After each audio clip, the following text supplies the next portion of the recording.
Hi everyone, and happy Children's Day. I bring to you a story today from my own childhood, about 40 years ago when I was 9 years old. It's called The Battle Over Breakfast. So when I was about 9, I had read a lot of Enid Blyton books and I was very fascinated with her Famous Five and Secret Seven series, etc. But I was especially thrilled with her boarding school series called St. Clair's and Mallory Towers. And it was my really deepest desire to go and live in a boarding school. And as luck would have it, that actually came true. I had to go and stay in a boarding school in Panchgani because my mother had to go and live with my father in Africa and there was no one to take care of me in Bombay, which is where I was. I was so excited. My dream was finally coming true. I would be part of these midnight food parties and, hang out with all these girls and get to do exciting things that happened at boarding schools. And the day arrived when I actually went to Panchgani to Kimmins High School.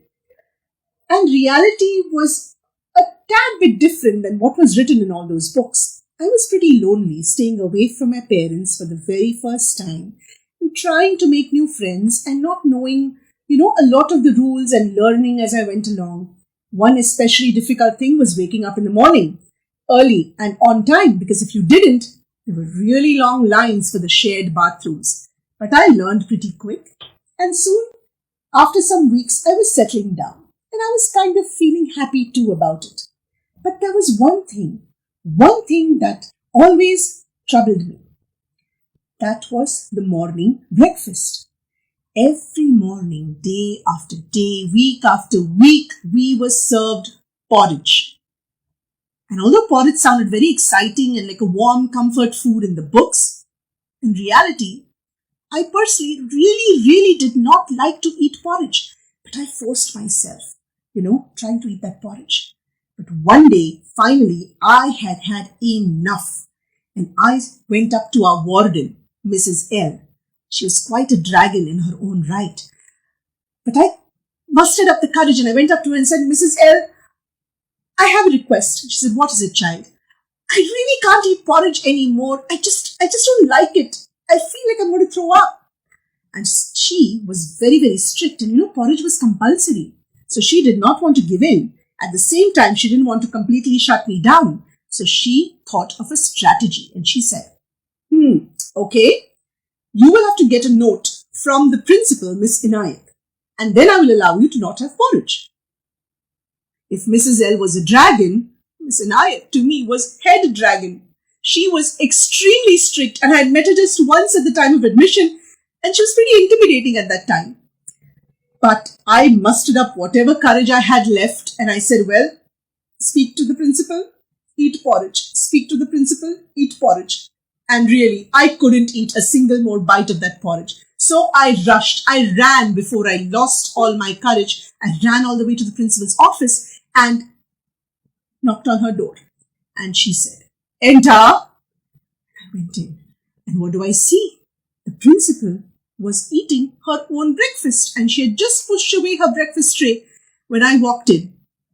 And she said, what is it, child? What is it so early? What do you need? And I blabbered. Ma'am, good morning, ma'am. I said, yes, good morning. What is it? I can't eat porridge anymore. I need permission to be excused from eating porridge. And she said, but why? Porridge is good for you. Why should I excuse you?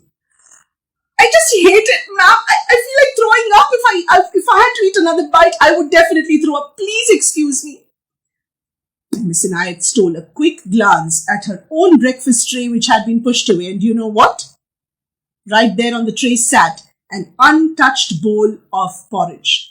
And I could see that she was fighting herself to not smile because, there was a smile tugging at the corners of her mouth.